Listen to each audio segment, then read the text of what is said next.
What's up? I just finished my reading of the Odyssey. I'm going to talk to you about it, tell you some things. First of all, what's most important about this book is it's extremely feminine. It doesn't have a lot of these overly masculine traits that you typically see in heroes, particularly Achilles in the Iliad. Odysseus cries a lot. He's sad a lot. He's sulked, and he's not always the biggest, toughest guy. I think this concept of a hero, like I said probably in my first review of the Iliad, is the Greeks have a very different idea of what a hero is. And the people who are propelling the story in the book aren't necessarily perfect. They have flaws and they make mistakes. One of my favorite mistakes that Odysseus does when he escapes the Cyclops. Okay, actually, I'm just going to talk to you about what actually happens in the book. So the book starts off, Odysseus is leaving Troy. He came up with the idea of the Trojan horse, and he wins the war of Troy. But in the process, he really pisses off Poseidon. And Poseidon vows to make his trip difficult. And Odysseus isn't going to be able to get home quickly like everybody else does. The trip home takes Odysseus 10 years, and the Trojan War took 10 years. So in total, Odysseus is away from home for 20 years. I don't know if that has any kind of symbolic meaning or anything like that, but that's the fact of the book.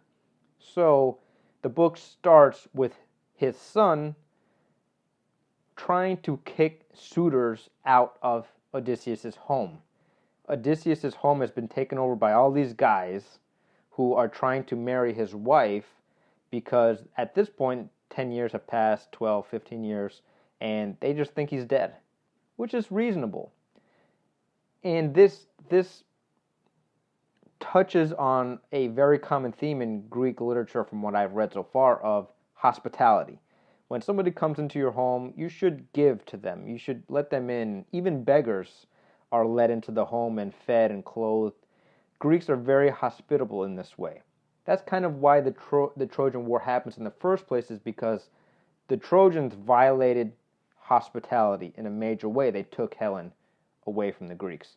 So as Odysseus his son is trying to convince the suitors to leave, he's talking to his mom about what they should do, and Athena communicates to him and motivates him to start looking for his father. And this sets in a chain of events that leads to him finding his father, bringing him home, and helping him get rid of all the suitors, getting back with his wife, and basically just making everything right, like any good story should.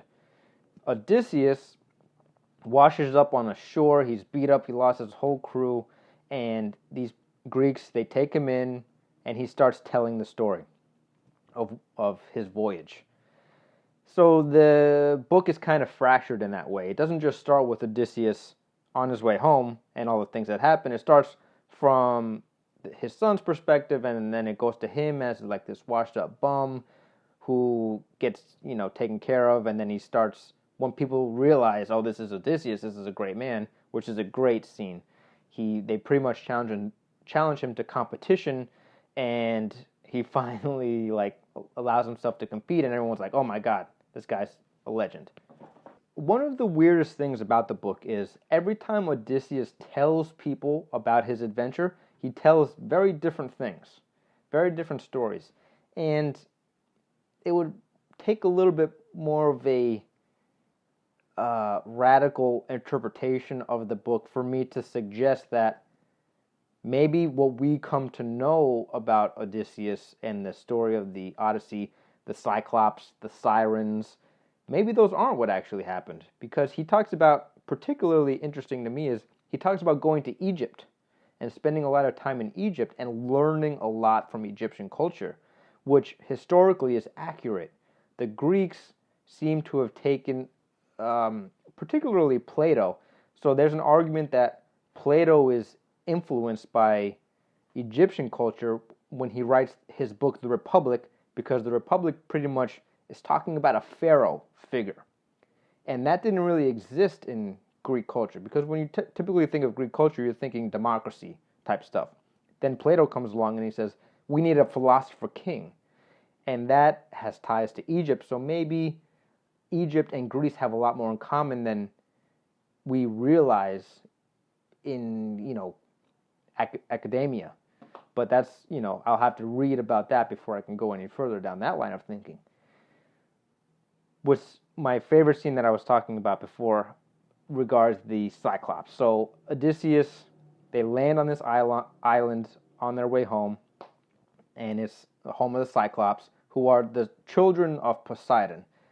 And they go into the cave and they start eating his stuff because, hospitality. And the Cyclops comes back and he just mercilessly just starts eating the humans. Very little debate, and I think that's just from a storytelling perspective. There's nothing worse than a villain who just, beats around the bush, and like a James Bond villain where they put the guy in a lot of weird situations where they can easily escape. The Cyclops does none of that. He closes the door with a huge rock, they're all trapped, and he just starts grabbing them and just smashing their head against the wall and eating them. So Odysseus eventually escapes that by famously, when the Cyclops is asleep, stabbing him in the eye, and because he told the Cyclops that his name was Nobody, when the Cyclops calls for help, his friends are like, who's hurting you? And he says, nobody's hurting me. So they don't help him. They escape, but what Odysseus does is, when he's sailing away in his boat, he calls out from the boat and he says, I am Odysseus, I, the one who fooled you, I tricked you. Then the Cyclops says to Poseidon, his father, curse this man, look what he's done. And he throws a rock so big that the boat comes all the way back to the island. And they're able to escape again. So the next time Odysseus gets a little further and he does the same freaking thing, and the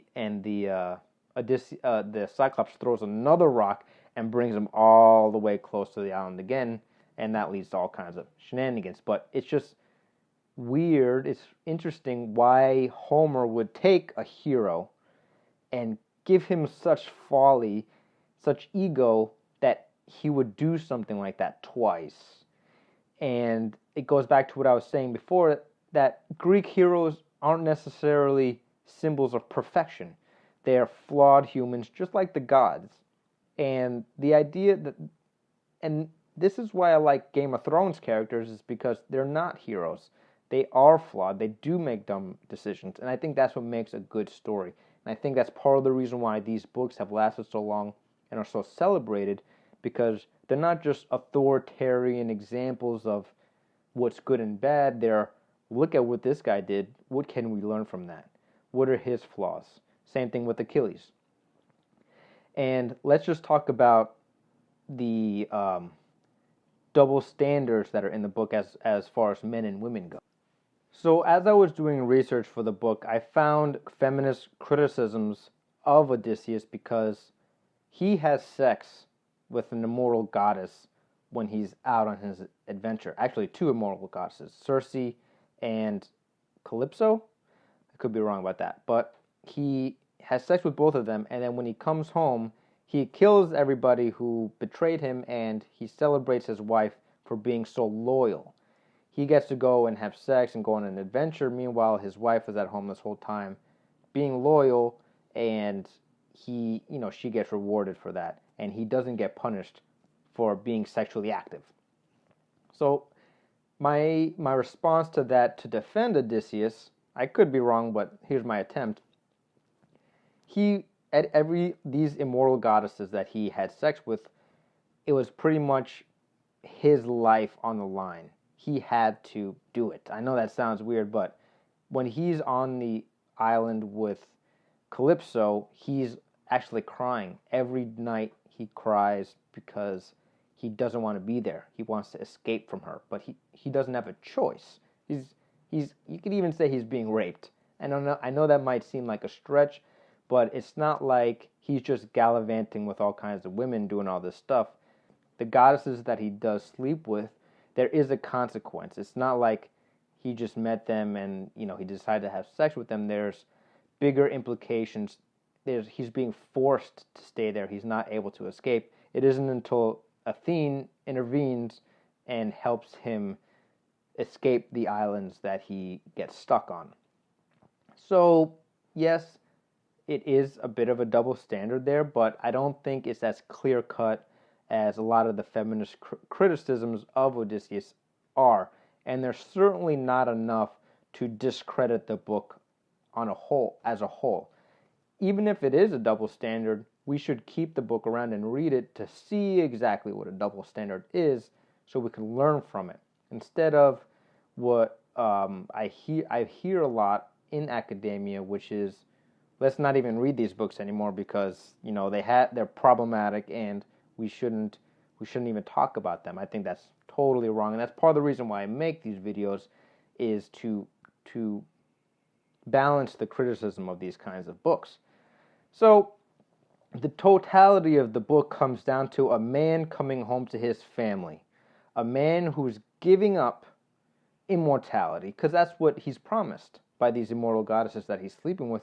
They're saying, stay here, we love you, you're the epitome of a man, and we want you here to make love to.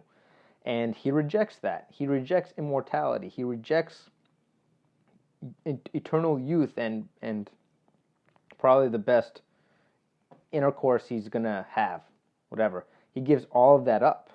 So maybe that's an argument for it not being as problematic as we think it is, because it's not like he chooses these women over his wife. He gives it all up to live a mortal life and die like every other man, just so he can be with his wife and his son, the people that he loves the most. And when you think of Penelope not having sex with any other men, consider that she actually loves the man. And when you actually love somebody and you actually get into a committed relationship with someone, loyalty shouldn't be seen as a sexist thing. Loyalty is what comes along with making that kind of long-term commitment. And that's another thing that is watered down, I think, in our culture today. We don't even conceive the idea that, hey, maybe Penelope is driven to be loyal because of the love she has for the man. Anyways, the story is a great example, and it's a great antithesis of Achilles. So you don't have to be Achilles. You don't have to be this warrior, murdering guy, ruthless, all for glory, willing to sacrifice everything to be a hero. You can be a hero by coming home to your family and doing what's right and getting rid of people who are trying to take from you and all this kind of stuff.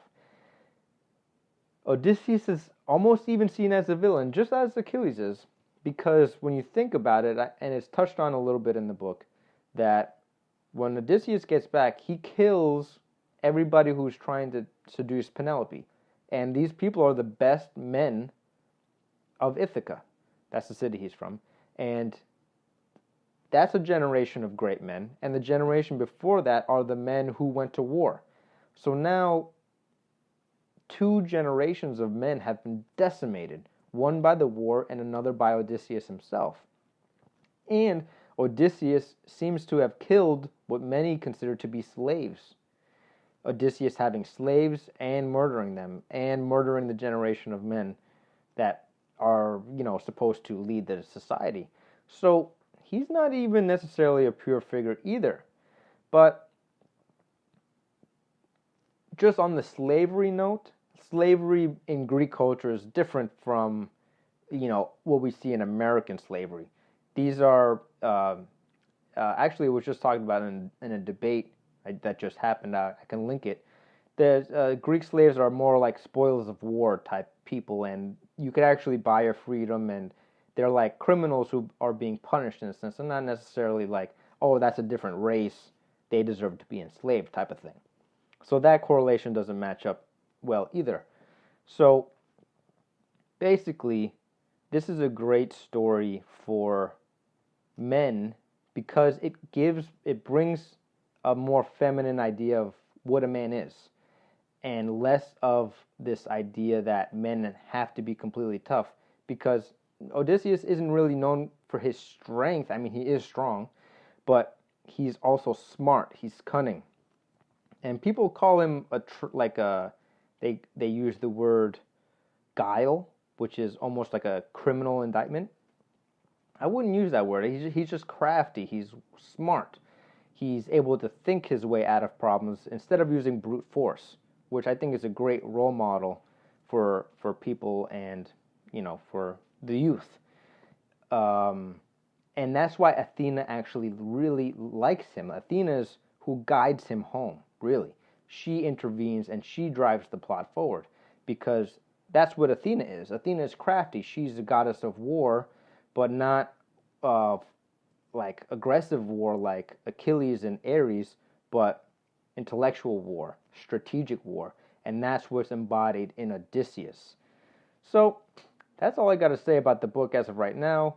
I'm going to make some smaller videos focusing on sexism and the slavery issue, because I think those are really